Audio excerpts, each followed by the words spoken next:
नमस्कार, मैं कृतिका राणा। आप देख रहे हैं मरुधर हिंद 24 न्यूज। दिल्ली में राष्ट्रवादी कांग्रेस पार्टी के 25वें स्थापना दिवस के उपलक्ष्य में महासभा का आयोजन किया गया।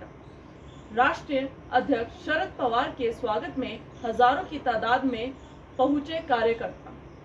राष्ट्रवादी कांग्रेस पार्टी के सुप्रीमो शरद पवार जी ने कहा कि आज देश में भाईचारे की राजनीति करने का समय है। भेदभाव की राजनीति से देश की जनता परेशान हो चुकी है। अब आगामी चुनावों में हिंदू मुस्लिम करने से कोई फायदा नहीं होने वाला। आज आवश्यकता है कि देश में किसी प्रकार का भेदभाव ना किया जाए, ना जाति को लेकर, ना धर्म को लेकर। केवल जन कल्याण की योजनाओं पर बात की जाए। राष्ट्रवादी कांग्रेस पार्टी के उपाध्यक्ष प्रफुल्ल पटेल ने बताया कि राष्ट्रवादी कांग्रेस पार्टी के 10 में से 7 विधायक नागालैंड में विधानसभा चुनाव में जीतकर विधानसभा पहुंचे, जो कि पार्टी के लिए बड़े ही गर्व की बात है।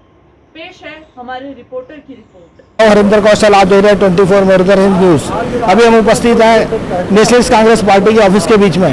आप देख सकते हैं कि आज यहाँ पर नेशनलिस्ट कांग्रेस पार्टी का 25वां स्थापना दिवस मनाया जा रहा है। यहाँ पर कार्यकर्ताओं के बीच में कितना जोश है, मैं अपने कैमरामैन से कहूँगा कि दिखाए पीछे। राष्ट्रीय अध्यक्ष शरद पवार जी यहाँ पर उपस्थित है इस समय ऑफिस के बीच में। वो अपनी पार्टी की उपलब्धियों के बारे में बताएंगे कि 25 साल का एनसीपी का सफर कैसा रहा।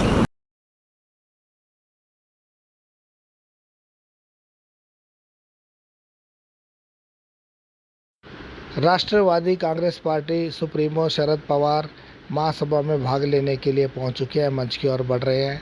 देख सकते हैं कि कार में से एक बुजुर्ग नेता उतरे हैं जिनकी उम्र लगभग 90 वर्ष है।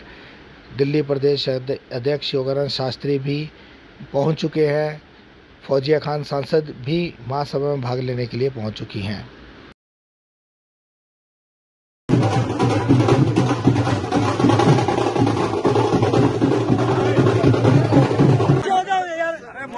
हो जाओ यार,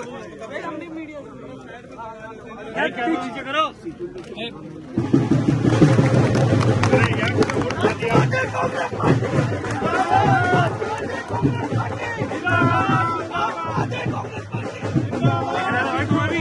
अभी हमारे साथ नेशनलिस्ट कांग्रेस पार्टी के ऑफिस के बीच में पारसनाथ तिवारी जी उपस्थित हैं, जो कि पिछले कई सालों से राष्ट्रीय अध्यक्ष शरद पवार जी के साथ जुड़े हुए हैं। अब इन्हीं से जानते हैं कि जो आज स्थापना दिवस यहाँ पर मनाया जा रहा है, ये किस उपलक्ष्य में मनाया जा रहा है और इसमें यहाँ पर जो शरद पवार जी आए हैं, जो आगे की क्या रणनीति रहेगी, उसके विषय में क्या करने जा रही है नेशनलिस्ट कांग्रेस पार्टी। तिवारी साहब से ही जानते हैं। हाँ जी तिवारी साहब, जैसे कि अभी आपने देखा है कि आज तो आपका स्थापना दिवस है। पहले तो मैं आपको इसकी बधाई देना चाहूँगा कि 25 साल जो शरद पवार जी हैं पार्टी बनाई थी, कई परेशानियाँ आई, लेकिन उसके बावजूद भी बहुत ही अच्छे ढंग से उन्होंने पार्टी को चलाया और एक राष्ट्रीय स्तर के ऊपर नाम कमाया। क्या कहना चाहेंगे आप इस विषय में? जी ऐसा है, माननीय शरद पवार साहब नाम ही एक ऐसा है कि राष्ट्रीय स्तर पर लोग उनको पसंद करते हैं और जिनका 54 साल जो है केवल राजनीति में हो गया है, वो हारे नहीं हो। और आप बारामती मॉडल की अपेक्षा देश कर रहा। आप बारामती में कभी जाएंगे ना तो आप वहाँ देखेंगे तो आपकी तबीयत मस्त हो जाएगी, क्या भाईचारा है, क्या लोगों में वो है। तो उस ढंग से राष्ट्रवादी को आज 25वां इसका सालगिरह है, 25 साल शुरुआत हो रही है। तो ऐसे पे कार्यकर्ताओं में ये उल्लास बढ़ने के लिए, एक जोश भरने के लिए ये स्थापना दिवस बनाया जा रहा है। और दिल्ली में इसलिए बनाया जा रहा है कि पूरे देश लेवल पर, पूरे राष्ट्र लेवल पे इसका वो हो। हाँ तो सर, जो जैसे जो अभी 2024 के भी चुनाव आने वाले हैं और आपने देखा है इस समय जो विपक्ष, अगर हम कहें तो जैसे कि एक दिल्ली सरकार के विरुद्ध एक अध्यादेश लेके आए हैं, उसको लेकर केजरीवाल जी कोशिश कर रहे हैं कि पूरा देश उसको अध्यादेश के लिए एकत्रित हो रहा है। तो आपको लगता है कि शरद पवार जी की उसके बीच एक बड़ी भूमिका रहेगी जब 2024 के बीच में जो चुनाव आएंगे उसमें विपक्ष के बड़े नेता बनके उभरेंगे? देखिए, माननीय शरद जी पवार साहब एक ऐसे हैं जो कि विपक्षी एकता के सदैव पक्षधर रहे हैं और वो समय समय पर विपक्ष को एक करने के लिए जो हमेशा तटस्थ रहते थे। लेकिन लोगों का जो स्वार्थपना है, आज आप हमको बताइए कि माननीय पवार साहब के जोड़ का कौन सा ऐसा लीडर है हाँ जी। कौन सा ऐसा लीडर है, कृषि मंत्री रहे देश के, तो जो जिस देश में आयात होता था उस देश से निर्यात होने लगा था, सबसे हाईएस्ट पैदावार होती थी। रक्षा मंत्री रहे, इसके बाद विपक्ष के नेता रहे, और पूरा नीचे से लेकर के ऊपर तक का उनको अनुभव है। तो ऐसे में लोगों को ये सोच होनी चाहिए कि एक अनुभवी नेता को, वो माननीय नरेंद्र मोदी जैसा 420 हम तो कहेंगे, ऐसा फेंको अगर प्रधानमंत्री को हटाना है, देश की जनता को बचाना है, तो माननीय शरद चंद्र पवार जैसे नेतृत्व को आगे कि अभी हमारी बात चल रही थी कि आज 25वां आपका स्थापना दिवस है। आप संगठन के लिए दिल्ली में कैसे कार्य कर रहे हैं कि संगठन का विकास हो, संगठन घर घर तक जाए, लोगों में संगठन की, दिल्ली में भी संगठन मजबूत हो जैसे आपका संगठन महाराष्ट्र में मजबूत है? देखिए, दिल्ली में अभी जो है जनता उग चुकी है, वो चाहे केजरीवाल जी हों, और जनता चाहती है कि नया चेहरा कोई आए और वो काम करे। जैसे कि केजरीवाल ने जो मुहिम चलाई थी, मुफ्त पानी मुफ्त बिजली, जनता ने देख लिया है। और ये जो आपने उन्होंने चलाया है मोहल्ला क्लिनिक, ये सब चीज़ें सामने आ चुकी है। आपने पहले गंदा पानी पिलाओ, फिर उससे जो बीमार पड़ जाओ तो स्वास्थ्य केंद्र में जाओ, और कहीं कोई दवाई उपलब्ध नहीं है, लोगों को किसी तरह की फैसिलिटी नहीं दी जाती है।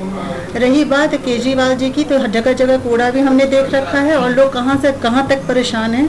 वृद्धा पेंशन की बात हो या कुछ भी हो, सभी चीज़ें अटकी पड़ी है। स्वर्णिया जी, आप एक अधिवक्ता भी हैं, सुप्रीम कोर्ट में आप प्रैक्टिस करती हैं। जैसे कि आप देख रहे हैं कि महिलाओं की दुर्दशा हो रही है, महिलाओं की कहीं कोई सुनाई नहीं होती है, तो आप उसके लिए महिला पावर के लिए क्या कर रही हैं?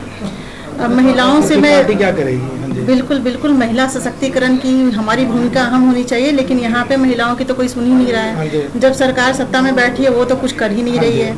ठीक है, महिला पहलवानों से भी हमने मिले, देखिए आज बात आई गई हो गई, ठीक है। और जहाँ तक बात रही है हम लोग एडवोकेट स्तर पे, तो हमारी कानून से भी खिलवाड़ हो रहा है, कुछ नहीं हम कर पा रहे हैं। देखिए ना, दो धाराओं के बीच में संगीन धाराओं में मुकदमा दर्ज होता है सुप्रीम कोर्ट के आदेश के ऊपर, लेकिन उसके बावजूद भी गिरफ्तारी नहीं होती, तो क्या करना चाहेंगे आप? कुछ नहीं कर सकते हैं ना, हमारे हाथ बंधे हैं, कानून ने तो पट्टी बांध रखी है आंखों पे, कुछ नहीं हम कर सकते हैं। कानून के दायरे में रह के कानून के साथ भी खिलवाड़ी हो रहा है, कुछ नहीं हम कर पा रहे हैं। तो मतलब जैसे जो सुप्रीम कोर्ट ने आदेश दिए थे उसके बाद भी कोई कार्रवाई नहीं, तो दिल्ली सरकार की, दिल्ली जो पुलिस है उसकी भूमिका को आप कैसे देखते हैं? दिल्ली पुलिस की भूमिका भी तो संदिग्ध ही रही है, बताएं आप। नहीं तो हमारे पहलवानों को, महिला पहलवानों को ऐसे घसीट कर, रोड पर घसीट करके बाहर निकाला था। ये सब प्री प्लान था कि वो जंतर मंतर से उनको हटाया जाए, वो जैसे उठेंगे उनका बोरिया बिस्तर बांध दिया जाए और ये मुहिम ही खत्म कर दी जाए।